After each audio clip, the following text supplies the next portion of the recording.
పెద్దోడా ఏదో మాట్లాడదామన్నా దేని గురించిరా? అవునే నాన్న, మన తమ్ముడు గురించే కొంచెం నీతో మాట్లాడాలనే. తమ్ముడి గురించి రారా? ఎందుకు రా? హైదరాబాద్ పోతారా నాయన? డబ్బుల గురించా? డబ్బుల గురించి హైదరాబాద్ గురించి కాదు నాన్న. తమ్ముడు మన ఊర్లో కావ్య అని చెప్పేసి ఒక అమ్మాయి ఉంటుంది. ఆ అమ్మాయిని లవ్ చేస్తాడు, దాని గురించే మాట్లాడదామని. లవ్ ఏంద్రా? వాడు చదువుకుంటాడు, హైదరాబాద్ పోయి జాబ్ చేస్తాడు కావచ్చు అని మేము అనుకుంటా. అంటే మళ్ళీ లవ్ అంటాడు ఏంద్రా? వాడు ఆ అమ్మాయిని ట్రూగా లవ్ చేస్తున్నట్టునే అమ్మ. ఇప్పుడు మనకి హైదరాబాద్ ముఖాన్ని పోవాలి, జాబ్ చేయాలని చెప్పేసి ఆలోచన లేదు, మొత్తం ఆ అమ్మాయి గురించి ఆలోచిస్తాడు. అరే పెద్దోడా, మీరు కని పెంచి రెక్కలు ముక్కలు చేసుకొని చదివించి అది చేసి బాగుపడాలని మేము కోరుకుంటాం. వాడు లైఫ్లో సెట్ అయినాక ఏదైనా చేసుకోవాలని ఇప్పుడుకి లవ్లు గివ్వులు ఏందిరా? నాకు అర్థం కాదు. మామయ్య కార్తీక్ ఉన్న అమ్మాయి ఇద్దరు లవ్ చేసుకున్న విషయం వాళ్ళ ఇంట్లో తెలిసింది. వాళ్ళ అన్నయ్యకి అస్సలే ఇష్టం లేదు. మన ఇంటికి వచ్చి గొడవ కూడా చేద్దాం అనుకున్నాడు.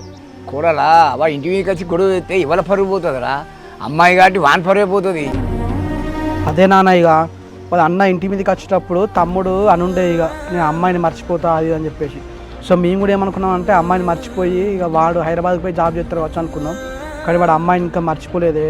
ఆ అమ్మాయిని పెళ్లి చేసుకుందామని చెప్పేసి ఒకసారి ఇంట్లోకి వెళ్ళి కూడా వెళ్ళిపోయిండు.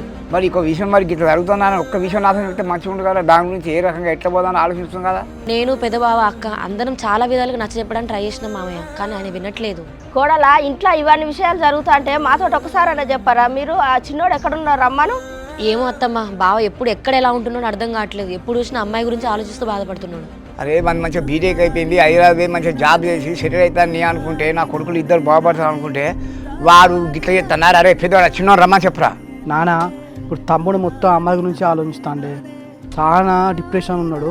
రమ్మంటా కానీ వచ్చినాక మాత్రం అని ఏమనుకో నిమ్మలంగా మాట్లాడు. పెద్దోడా ఇప్పుడున్న ఈ జనరేషన్లో ఈ లవ్ అనేది కామన్ రా. తెల్లలేస్తే ఎన్నో సుత్తా ఎన్నో పంచాలు చేసుకుంటూ వస్తానా. దాని నుంచి వాడు సపరేట్ ఏమవుతుంది, వాడిని ఫోన్ చేసి ఫస్ట్ రమ్మని చెప్పు, నేను మాట్లాడదా. సరే నాన్న. బిడ్డ నేను ఒక్కటి అడుగుతా, నేను అన్నకేం చెప్పగా నా పిల్లగాని మొత్తం మర్చిపోయినావా నువ్వు? ఏందే బిడ్డ తలకాయ నాలకేసుకుంటాను.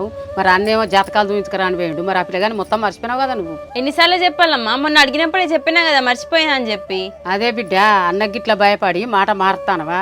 ఏదున్నా నాతోటి చెప్పు, నేను అన్నతోటి ఏం చెప్పా.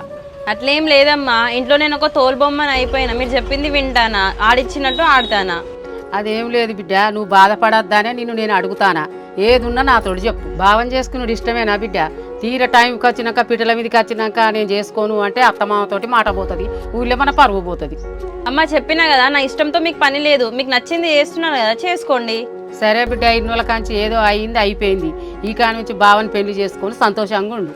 నేను హ్యాపీగా ఉండడం మీకు నచ్చదు కదా అమ్మ, మీరు హ్యాపీగా ఉండండి, చేసుకుంటా.